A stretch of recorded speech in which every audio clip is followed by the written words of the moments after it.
UKLO 1 year masters. No IELTS required up to 5 years visa. High visa success rate. నమస్తే, welcome to hit TV.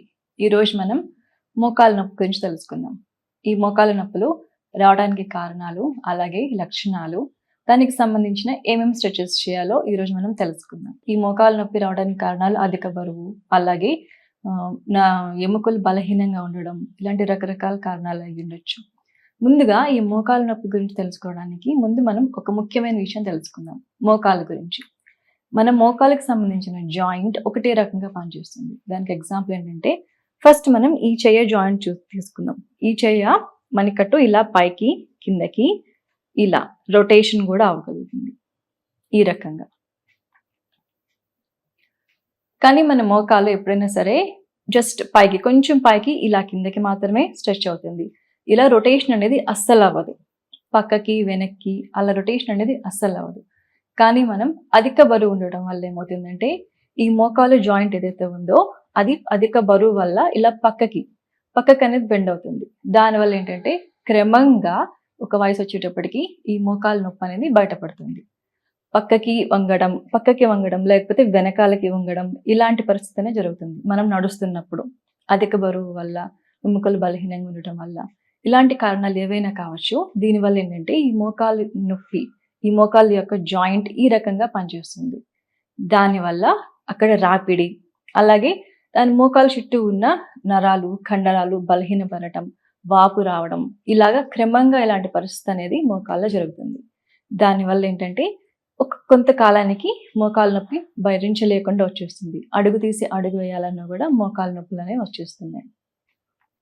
So ముందుగా అసలు ఈ మోకాలు నొప్పి రాకుండా ఉండడానికి, అలాగే మోకాలు నొప్పి వచ్చిన తర్వాత ఏం చేయాలంటే, ముందు మనం వాకింగ్ చేసేటప్పుడు ఖచ్చితంగా ఫ్లాట్గా ఉన్న చెప్పులు మాత్రం వేసుకోవాలి. దానివల్ల కూడా ఈ మోకాలకు సంబంధించిన కండరాలు అనేవి యాక్టివ్గా ఉంటాయి. ఒకదానికి ఒకటి ఎక్కువ రాపిడి జరగకుండా ఉంటాయి. అది ఫస్ట్ టిప్. అలాగే నడిచేటప్పుడు కాన్షియస్గా మన పాదం చక్కగా నేల మీద పెట్టి నిదానంగా అడుగులో అడుగు వేసుకుంటూ వాకింగ్ చేయాలి. వాకింగ్ చేసేటప్పుడు చాలా ఫాస్ట్గా వాకింగ్ చేసేస్తూ ఉంటాం. అలా కాకుండా వాకింగ్ చేసేటప్పుడు పాదాలు చక్కగా, మన పాదం మొత్తం భూమి మీద తాకాలి.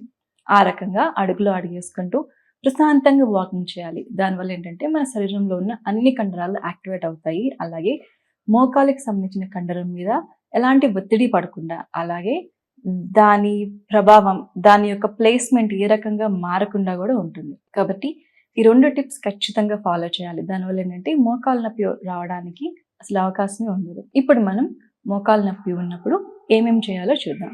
ముందుగా స్ట్రెచ్. ఇలా ఈజీగా కూర్చోవాలి. ఇలా కాళ్ళు పాదాలు 2 ఇలా స్ట్రెచ్ చేయాలి, రిలీజ్ చేయాలి. ఇలా స్ట్రెచ్ చేసినప్పుడు మనకి మోకాలు కింద పిక్కల భాగం అనేది ఖచ్చితంగా స్ట్రెచ్ అవ్వాలి. స్ట్రెచ్ అయ్యి నేలను తాకాలి. దానివల్ల ఏంటంటే మోకాలు చుట్టూ ఉన్న కండరాలు చక్కగా యాక్టివేట్ అవుతాయి. ఒకదానికి ఒకటి ఉన్న రాపిడి తగ్గడం, అలాగే వాపు తగ్గడం అనేది స్టార్ట్ అవుతుంది. ఈ రకంగా స్ట్రెచ్, మళ్ళీ రిలీజ్. ఇలా స్ట్రెచ్, రిలీజ్. ఇప్పుడు మనం శ్వాసతో చేద్దాం. శ్వాస తీసుకుంటూ అప్, శ్వాస వదిలేస్తూ డౌన్. ఇలా శ్వాస తీసుకుంటూ అప్, శ్వాస వదిలేస్తూ డౌన్. ఇది గనక చేస్తే ప్రతిరోజు చాలా అద్భుతమైన ఫలితాలు ఉంటాయి. శ్వాసతో చేయాలి.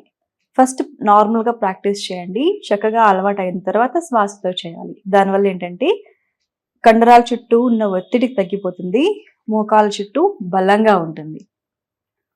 అడుగు తీసి అడుగేస్తే అడుగు వేయలేమన్న పరిస్థితి ఉంటుంది కదా, అలాంటి పరిస్థితి అనేది రాదు. ఈ రకంగా స్ట్రెచ్ చేయాలి ఈజీగా. ఫస్ట్ మీ శారీరక పరిస్థితిని బట్టి ఎంతవరకు, కాలు ఇలా కంప్లీట్గా వంగదు కొంతమందికి, కాబట్టి ఎంతవరకు స్ట్రెచ్ చేయగలిగితే అంతవరకు ఇలా ఈజీగా. ఎప్పుడైతే మనం బ్రీతింగ్తో చేయగలుగుతామో అప్పుడు ఇంకా చక్కగా మనం కాలు స్ట్రెచ్ చేయగలుగుతాం. అలాగే మన కండరాలు అనేవి యాక్టివ్ అవుతాయి. ఈ కండరాలు చుట్టూ కూడా చక్కగా బ్లడ్ సర్క్యులేషన్ ఇంప్రూవ్ అవుతుంది. కండరాలకు సంబంధించిన ఒత్తిడి అనేది కంట్రోల్ అవుతుంది. దానివల్ల ఏంటంటే మోకాళ్ళు ఈజీ అవుతాయి కొంచెం. ఈ రకంగా స్ట్రెచ్ చేయాలి. ఇది చాలా ఇంపార్టెంట్. ఇది ఫస్ట్ 10 సార్లు స్టార్ట్ చేయండి. 10 సార్లు స్టార్ట్ చేసి తర్వాత శ్వాసతో చేయడం అలా స్టార్ట్ చేసి అలవాటు అయింది అనుకుంటే 20 నుంచి 40 సార్లు వరకు తేలిగ్గా చేసుకోవచ్చు. ఎప్పుడైనా సరే మన శారీరక పరిస్థితిని బట్టి మాత్రమే చేయాలి. 10 సార్లు చక్కగా చేసుకొని బాగా అలవాటు అయింది, ఈజీగా ఉంది అనుకుంటే నిదానంగా కౌంట్ ఇంక్రీజ్ చేసుకోండి. ఇది ఫస్ట్ స్ట్రెచ్. ఇది అందరూ చేయొచ్చు. తర్వాత ఇది ఈ రకంగా లాక్ చేయాలి. లాక్ చేసి స్ట్రెచ్ అప్ డౌన్. కాళ్ళు ఇలా చక్కగా పట్టుకోవాలి, మోకాల కింద ఇలా అప్ డౌన్. ఇప్పుడు ఇదే మనం శ్వాసతో చేద్దాం. శ్వాస తీసుకుంటూ అప్, శ్వాస వదిలేస్తూ డౌన్. ఇలా బ్యాలెన్స్ చేయగలిగితే కనుక ఈజీగా 10 to 20 రౌండ్స్ చేసుకోవచ్చు. ఇలా శ్వాస తీసుకుంటూ అప్, శ్వాస వదిలేస్తూ డౌన్, రిలీజ్. ఇదే మనం ముక్కు కాలుతో ఇలా లాక్ చేసుకోవాలి. ఇలా కూర్చున్నప్పుడు మనం వెనకాల వెన్నుపూస చక్కగా స్ట్రైట్గా ఉండాలి. ఇలా వెనక్కి వెళ్ళిపోకూడదు, మన టైల్ బోన్ మీద ప్రెషర్ పడుతుంది. కాబట్టి చక్కగా స్ట్రైట్గా నిటారుగా కూర్చోవాలి. కూర్చొని బ్యాలెన్స్ చేసుకుంటూ ఇలా కాల్ని శ్వాస తీసుకుంటూ అప్, శ్వాస వదిలేస్తూ డౌన్, అప్ డౌన్, రిలీజ్. ఇది కూడా ఒక 10 నుంచి 20 సార్ల వరకు చేసుకోవచ్చు. మన మోకాలు చుట్టూ ఉన్న కండాలు చక్కగా యాక్టివేట్ అవుతాయి. తర్వాత మనం చేయబోయే స్ట్రెచ్ ఇది. ఇదేంటంటే దీనికి కింద పిల్లో పెట్టుకోవాలి. పిల్లో పెట్టుకోవడం వల్ల మోకాళ్ళు కొంచెం హైట్లో ఉంటాయి. ఇప్పుడు కాలి మడమలు చక్కగా ఫ్లోర్ మీదే ఉంటాయి. ఇలా చేతులు వెనకాల పెట్టుకొని బ్యాలెన్స్ చేసుకుంటూ మళ్ళీ స్ట్రెచ్ ఈ రకంగా స్ట్రెచ్ చేయటం వల్ల మన మోకాలు చుట్టూ ఉన్న కండరాలు అలాగే పిక్కలు మడమలు చక్కగా యాక్టివేట్ అవుతాయి. దానివల్ల ఏంటంటే ఎక్కువ నొప్పి ఉన్నప్పటికీ కూడా మనం కొంచెం ఫ్రీగా నడవగలుగుతాం. ఇంకొకటి, ఏవైతే మోకాళ్ళు అధిక బరువు వల్ల మన మోకాళ్ళ కండరాలు అనేవి ప్లేస్మెంట్ మారుతుందో అలాంటివన్నీ చక్కగా సెట్ అవుతూ ఉంటాయి. ఈజీగా వాక్ చేయగలుగుతాము, తేలిగ్గా ఉంటుంది. సో ఇది కూడా మనం బ్రీతింగ్తోనే చేయాలి. బ్రీతింగ్ మర్చిపోకండి. శ్వాస తీసుకుంటూ శ్వాస వదిలేస్తూ, శ్వాస తీసుకుంటూ అప్, శ్వాస వదిలేస్తూ డౌన్. ఇలా ఇక్కడ మనకి ఖచ్చితంగా మోకాళ్ళ చిప్ప దగ్గర రెస్ట్ అనేది దొరుకుతుంది. చుట్టూ ఉన్న కండరాలు చక్కగా యాక్టివేట్ అవుతాయి. దానివల్ల ఏంటంటే విపరీతమైన పెయిన్ అనేది వస్తుంటుంది కదా, అలాంటిది రాకుండా ఉంటుంది. ఇలా శ్వాసతోనే చేయాలి ఈ రకంగా.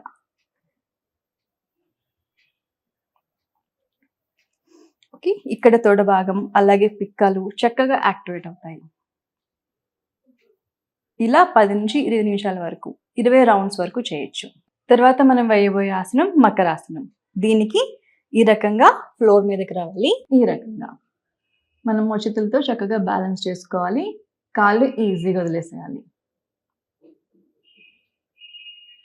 ఇలా కొంచెం సేపు ఒక 3 నిమిషాల వరకు ఉండొచ్చు.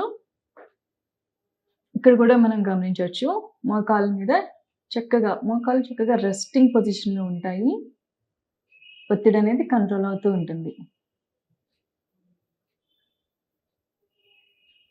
తర్వాత 3 నిమిషాల తర్వాత ఇలా రిలాక్స్ అవ్వాలి. ఒకటేసారి లేవకూడదు, ఇలా రిలాక్స్ అవ్వాలి.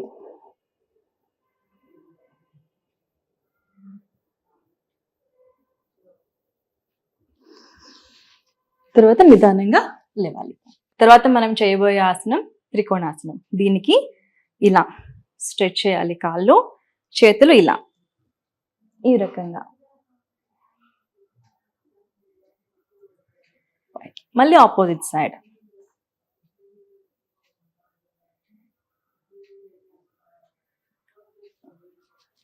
ఇంతే. ఇది కుడివైపు 5 సార్లు, ఎడమవైపు 5 సార్లు చేసుకోవచ్చు. ఈ ఆసనం వల్ల ఏంటంటే శరీరంలో ఉన్న అన్ని జాయింట్స్ చక్కగా యాక్టివేట్ అవుతాయి. ఇప్పుడు మనం చూసాం కదండి, మోకాలు నొప్పి ఉన్న వాళ్ళు అలాగే మోకాలు నొప్పి లేని వాళ్ళు కూడా ఈ ఆసనాలు కనుక స్టార్ట్ చేస్తూ ఉంటే మోకాలు చుట్టూ ఉన్న ఒత్తిడి అనేది కంట్రోల్ అయిపోతూ ఉంటుంది. తర్వాత మనం చేయబోయే ఆసనం త్రికోణాసనం. దీనికి ఇలాగా కాళ్ళు 2 స్ట్రెచ్ చేయాలి, చేతులు 2 స్ట్రెచ్. ఈ రకంగా సైడ్ నుంచి స్ట్రెచ్ అవ్వాలి. మళ్ళీ నిదానంగా పైకి, ఆపోజిట్ సైడ్.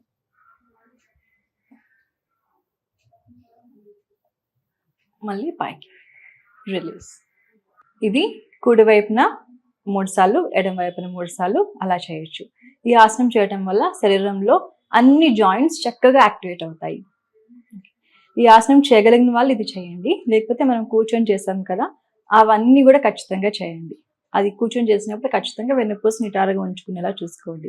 అలాగే ఈ మోకాల నొప్పి ఎక్కువగా ఉన్నప్పుడు ఒక తడి గుడ్డ తీసుకొని మోకాల మీద వేసుకున్నా కూడా మనకి ఇన్స్టెంట్గా రిలీఫ్ అనేది ఉంటుంది. సో ఇలాంటి జాగ్రత్తలన్నీ పాటిస్తూ మోకాల నొప్పికి సంబంధించిన వ్యాయామం ఇలా చేస్తూ ఉంటే మోకాల నొప్పి కంట్రోల్లో ఉంటుంది, లేని వాళ్ళకి రాకుండా ఉంటుంది. మరొక మంచి వీడియోతో మళ్ళీ కలుద్దాం. Thank you. Hit TV app ని డౌన్లోడ్ చేసుకోండి. ఇందులో short news, live news, entertainment movies అన్ని అవైలబుల్ గా ఉన్నాయి. Please download Hit TV app. Hit TV app. Hit TV యాప్ని ఫ్రీగా డౌన్లోడ్ చేసుకోండి.